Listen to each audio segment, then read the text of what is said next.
यस्य स्वयं स्वभावाप्ति प्रभावेत तस्य कर्मणा तस्मै संज्ञानरूपाय नमोस्तु परमात्मने नमोस्तु परमात्मने। जो देवादेव भगवान श्री अजितनाथ भगवान की जय। जो देवादेव भगवान श्री शांतिनाथ भगवान की जय। वर्तमान शासन नायक भगवान श्री महावीर स्वामी की जय। आचार्य भगवान श्री पूज्यपाद स्वामी की जय। गुरु नाम गुरु सूर्य गच्छाचार्य श्री विराट सागर जी महामुनिराज की जय। मम आराध्य गुरुदेव जिनागम पंथ प्रवर्तक भावलिंगी संत राष्ट्रीय विश्वनाचार्य गुरुदेव विमल सागर जी महामुनिराज की जय। जिनागम पंथ जयवंत हो। परम पूज्य गुरुदेव विमल सागर जी सागर जी महामुनिराज की जयकारा गुरुदेव का। पर का अनुरागी पुद्गल से अनुराग करे। आत्मा का अनुरागी परमेष्ठों का ध्यान करे। मूरख बहिरात्मा मूरख बहिरात्मा चारों गतियों में भरमाए रे। जीवन है पानी की बूंद कब मिट जाए रे। होनी अनहोनी हो होनी अनहोनी कब क्या घट जाए रे। जीवन है पानी की बूंद कब मिट जाए रे।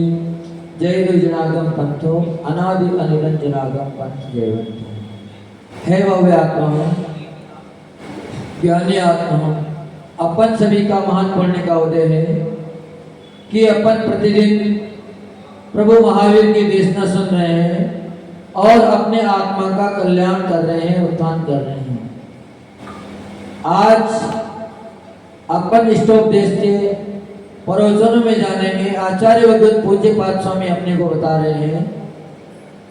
कल क्या बताया था कि जितना अपन बाहरी पदार्थों से संपर्क कम करेंगे, परिचय कम करेंगे, उतना ही अपना आत्मा से परिचय होता जाएगा। आत्मचिंतन में अपना मन लगता जाएगा और जितना अपन परिचय बढ़ाते जाएंगे, बाहरी पदार्थों से संपर्क करते जाएंगे, उनका साधनों को जुटाते जाएंगे, उतना ही अपन दुर्गति का प्रबंध करते जाएंगे। आज आचार्य भगवान पूज्य पाद स्वामी अपने को एक नया सूत्र दे रहे हैं। क्या दे रहे हैं तो बताते हैं कि अविद्वान पुद्गल द्रव्यम यो अभिनंदन तस्तत् तस्मात् न जातु जंतु समीप्यम चतुर्गति मुंचति। जो मूर्ख व्यक्ति होते हैं वो पुद्गल द्रव्य को बड़ी आत्मीय भाव से ग्रहण करते हैं, यानी कि समाधान देते हैं, सम्मान देते हैं। उस प्राणी का कभी चारों गतियों से छुटकारा नहीं होता है। वही संसार में ही उत्तरोत्तर वृद्धि को प्राप्त रहता है और यही घूमता हुआ चला आता है। पर जो व्यक्ति पर पदार्थ से छुटकारा लेकर अपने आत्मा की तरफ बढ़ जाता है वो निश्चित ही अपना कल्याण कर लेता है। आचार्य भगवान अनेक प्रकार से अपन सभी को समझा रहे हैं। कैसे समझा रहे हैं कि जैसे एक माँ अपने अबोध बालक को ज्ञान कराती है कि बेटा अगर ऐसा काम करोगे तो तुम्हें दुर्गति में जाना पड़ेगा, तुम्हें कष्ट उठाना पड़ेगा, तुम परेशानी में गिर जाओगे।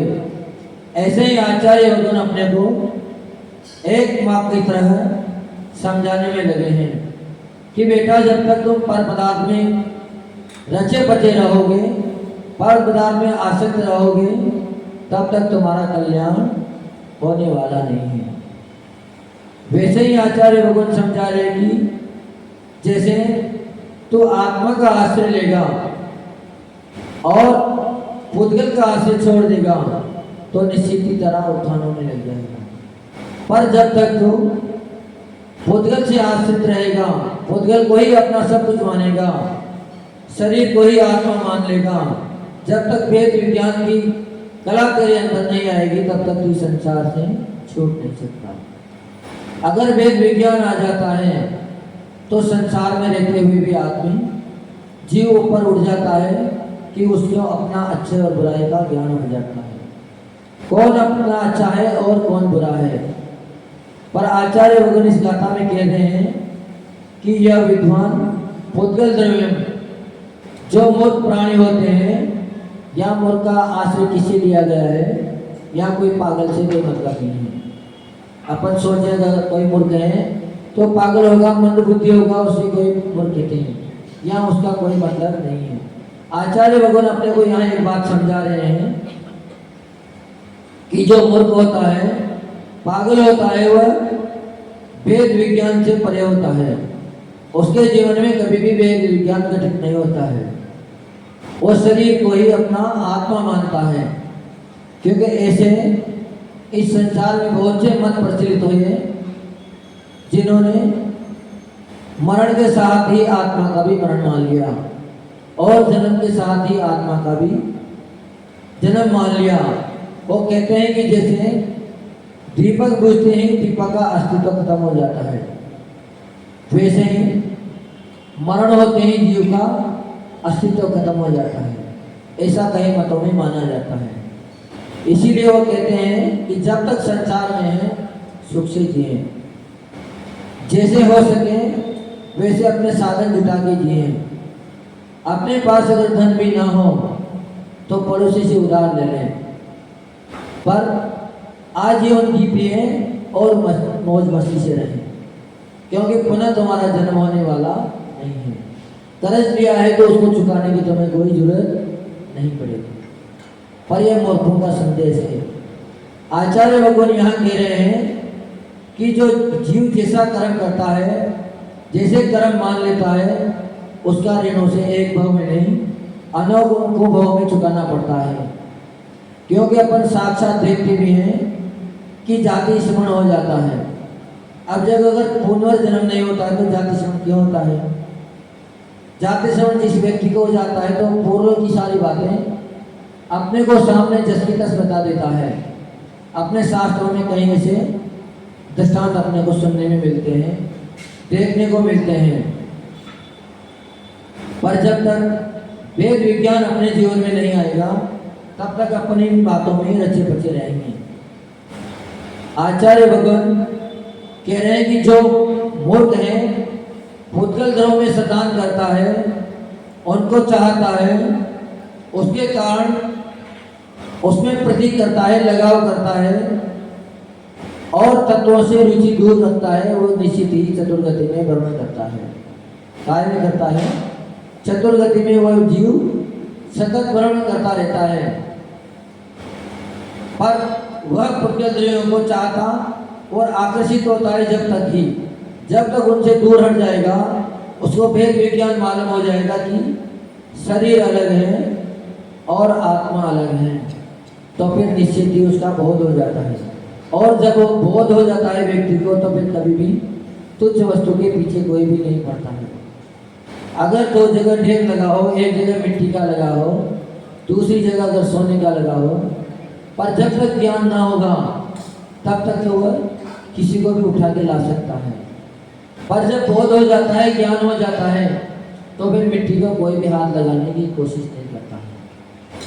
आज अपना बड़ा पुण्य का उदय है कि आज 10 दिवसीय महाअर्चना, तीर्थंकर महाअर्चना अपन लोग सभी करने जा रहे हैं। आचार्य भगवान अपने को यही बात बता रहे हैं कि जब तक व्यक्ति को पहचान नहीं होती है कि कौन की सेवा करने से, कौन की आराधना करने से, किनकी पूजा स्तुति करने से अपना कल्याण होगा, तब तक अपन किसी को भी अपना हितैषी मानते रहते हैं। शत्रु के लिए भी सोचते हैं कि ये हमारा रक्षक है, पर कभी भी शत्रु अपना रक्षक हो नहीं सकता। स्वार्थी व्यक्ति केवल दिखावा तो जो कर सकते हैं, लेकिन कभी भी उसे फल सिद्धि प्राप्त नहीं हो सकती। पर अपन को क्या दिखता है कि इनके निमित्त से ही हमारा भला हो रहा है, पर जैसे ही मालूम पड़ता है तो फिर उस जगह पर कोई भी व्यक्ति जाना पसंद नहीं करेंगे। तो आज प्रभु की देशना से अपन जुड़े हैं। संसार में अगर हित को करने वाले अगर कोई हैं तो एक मात्र जितेंद्र जीव तीर्थंकर प्रभु ही अपने को वेद विज्ञान की कला सिखाने वाले हैं, क्योंकि जिसने जो कार्य कर लिया वही दूसरे को बता सकता है।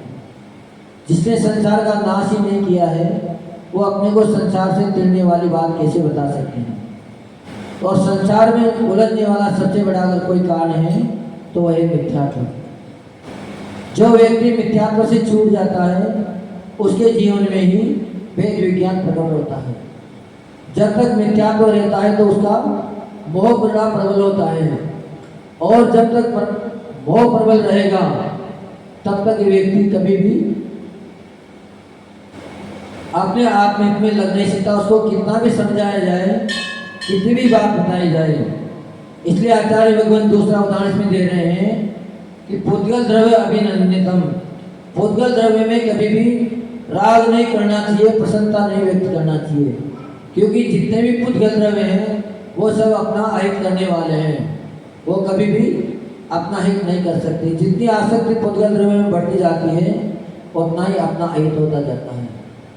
पर जो व्यक्ति स्वार्थ दिवस होते हैं वो कभी भी अपने और पराये का भेद समझ नहीं पाते हैं। उनको तो केवल मात्र पैसों से मतलब है। आचार्य भगवान एक दृष्टांत इसमें बता रहे हैं कि एक सेठ जी थे, बड़े विद्वान थे, धार्मिक प्रकृति के थे, गुरुओं की सेवा में रहते थे। यात्रा करने का उनका बड़ा मन रहता था। जैसे ही उनको घर गृहस्थी के कार्य से फुर्सत मिलती वो यात्रा को निकल जाते। पर अभी के जैसे पहले यात्राएं नहीं होती थी।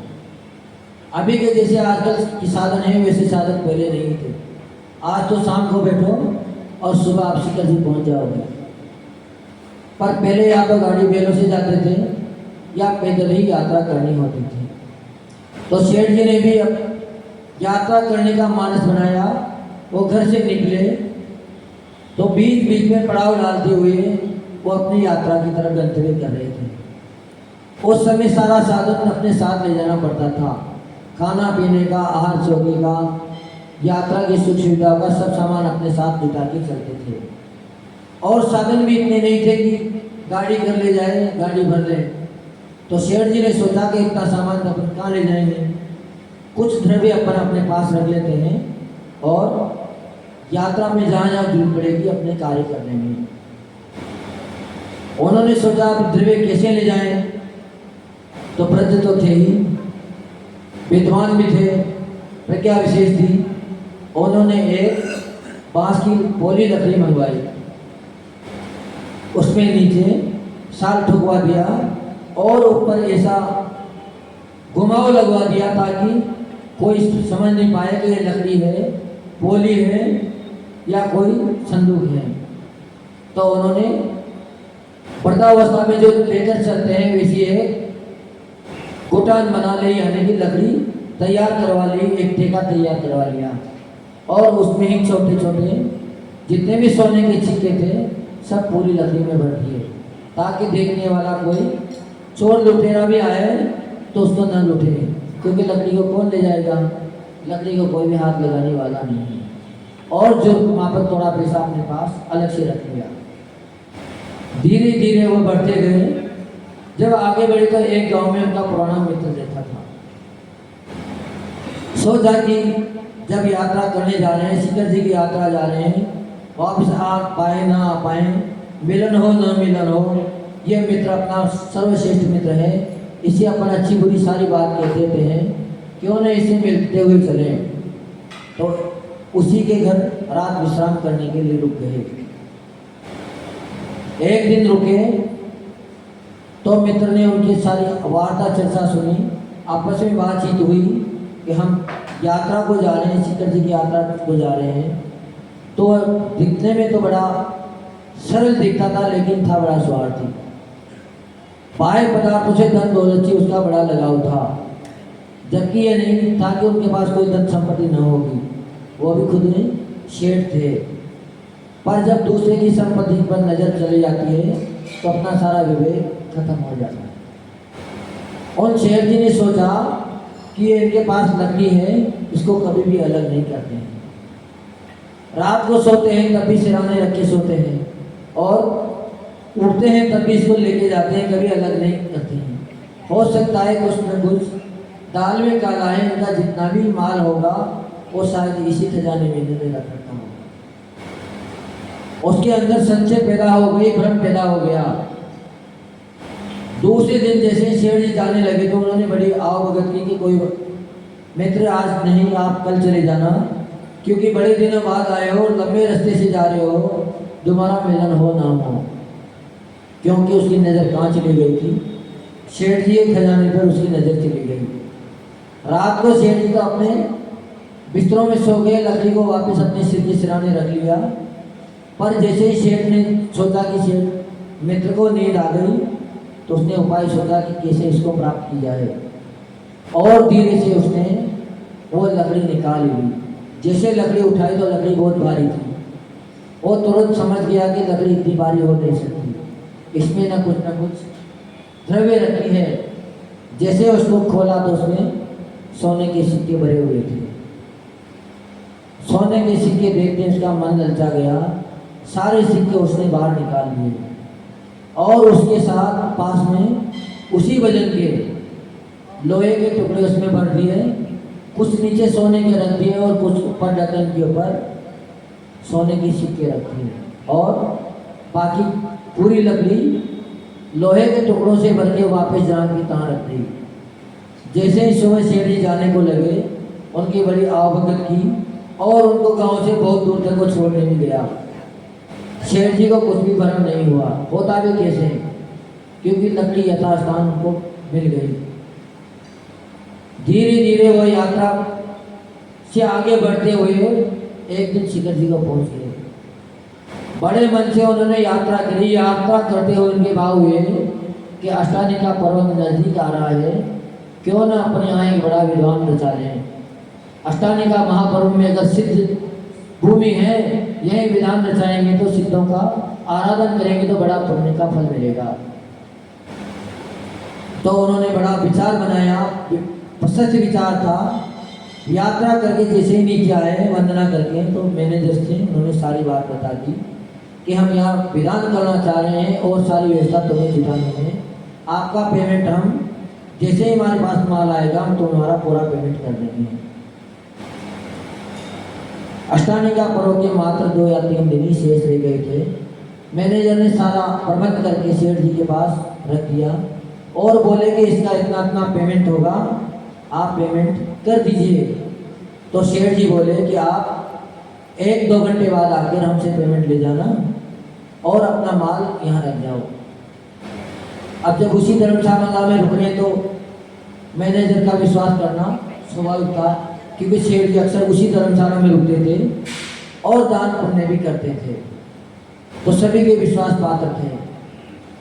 मजदूर वो मैनेजर जाने के बाद जैसे ही सेठ जी ने सोचा कि कुछ द्रव्य निकाल लें, अपनी लकड़ी उठाई और जैसे ही वो खोली और उल्टी करी तो खोलते ही उनका तो होश उड़ गए कि ये कैसे हुआ। हम तो सोने की सिक्के से भर के लाए थे और इसमें तो मात्र 2 या 3 ही सिक्के सोने के हैं, बाकी लोहे के टुकड़े हैं। और सेठ जी को समझते हुए देर न लगी।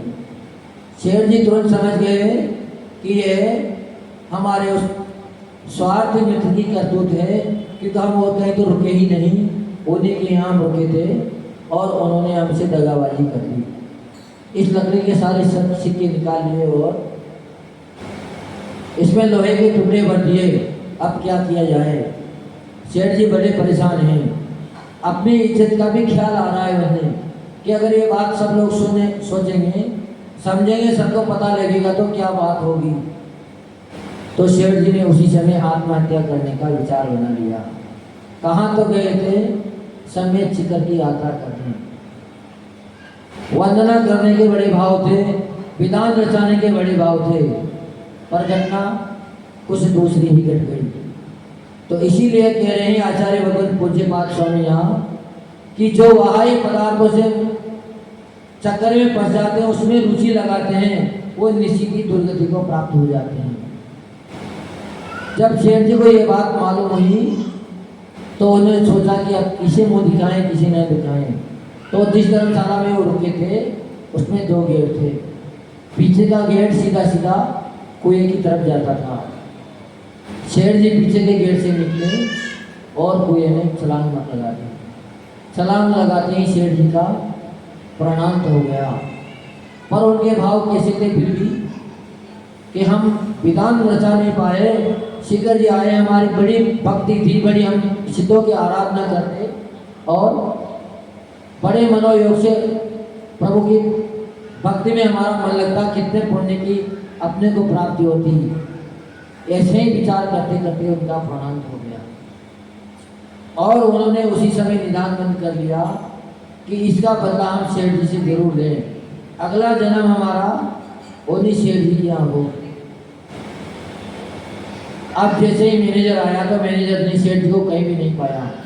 खूब आवाज़ लगाई, पर जब यहाँ वहाँ देखा तो पीछे का गेट खुला हुआ था। वो उन्होंने सोचा कि कहीं शेर जी को कोई काम होगा तो पीछे के गेट से बाहर चले गए होंगे। बाहर आया तो देखता है कि शेर जी की लाश तो कुएं में तैर रही है। उसने सूचना करी, उसको निकलवाया, पर कोई भी कारण ऐसा समझ में नहीं आया कि किस कारण से इन्होंने आत्महत्या की है, किस कारण से इसमें कूदे हैं। पर जैसे ही उनकी नज़र पास पे पड़े हुए लोग एक ही सिक्कों पर गई तो तुरंत ही बात समझ गए कि शेर जी ने के साथ किसी ने छल कपट कर लिया, किसी ने धोखा दे दिया कि सिक्के निकाल के और इसमें लोहे के सिक्के भर दिए। बात आई गई हो गई और उनका जीव जो मित्र थे उनके यहाँ ही पुत्र के रूप में जन्म हो गया। पुत्र का जन्म होते ही शेठ मित्र बड़े पसंद हुए कि बड़े दिनों बाद हमारे यहाँ पुत्र का जन्म हुआ है। समय निकलता गया, बच्चा बड़ा हुआ तो बच्चा बड़ा धार्मिक था, क्योंकि शुरू से उनके संस्कार इतने। जब मरण हुआ तब भी उसका दिखने में तो आ रहा है कि उन्होंने आत्महत्या कर दी, पर उनका मन कहाँ था? भक्ति की आराधना में था, प्रभु आराधना में उनका मन था। तो दूसरे जन्म में भी उनके संस्कार वैसे ही बढ़ गए। जैसे ही बड़ा हुआ तो बच्चा बोला कि पिताजी, हम शिखर जी की यात्रा करना चाह रहे हैं। क्यों? क्योंकि उसको जाति श्रवण हो गया था। जैसे ही शेर जी के खजाने को उसने देखा तो उस खजाना देखते ही उसे जाति श्रवण हो गया। अपने जो उन्होंने पुराने सिक्के थे वो उन्होंने पहचान लिए कि इन्होंने ही हमारे सिक्के चुराए थे। उसी समय बोले कि हमें शिखर जी जाना है और वहाँ आराधना करेंगे, एक विधान रचाएंगे, फिर आप जो कहोगे वो बात हम मान लेंगे। जबकि शेर जी क्या चाह रहे थे कि हम पहले तुम्हारी शादी कर दें और परिवार बच जाए, इसके बाद हम निश्चिंत हो जाएंगे, फिर शिखर जी की यात्रा करेंगे। पर वो कोई उनके यहाँ शादी रचाने आया नहीं था, वो तो उनसे बदला लेने आया था। निदान बंद करके वहाँ उस जीव ने जन्म लिया था। तो जैसे ही वो शिखर जी पहुँचे, बड़ी मनोयोग से सबने यात्रा करी। यात्रा में कोई कमी नहीं रही। वापस आके उन्होंने भी विधान की तैयारी शुरू कर दी। मैनेजर बुलाया गया और उनसे सामान की बात बताई गई। जिसे सामान इकट्ठा हुआ, पेमेंट चुकाने की बात आई। तो पेमेंट तो वो पहले से ही रखा था उनके पास सिक्के। जैसे ही विधान किया और दूसरे दिन ही ये कहते हुए उनके प्राणांत निकले कि हमारा कार्य पूरा हो गया, अब हम यहाँ से जा रहे हैं। इतनी बात कहते ही मैनेजर समझ गया कि इनका काम क्या हो गया। वो बातें उसको पूर्व जन्म की याद आ गई। पहले की जो शेर जी आए थे वो विधान करा नहीं पाए तो उनका विधान अधूरा रह गया था। वो बातें उनको पुनः याद आ गई। तो आचार्य भगवान इस दृष्टांत से अपने को यही बता रहे हैं कि जिसकी चिंतन आत्मा में लग जाता है, तत्व चिंतन में लग जाता है, उसका संचार बहुत कम रह जाता है। पर जो बाह्य पदार्थों में रचा पचा रहता है वो निश्चित ही दुर्गति का पात्र होता है।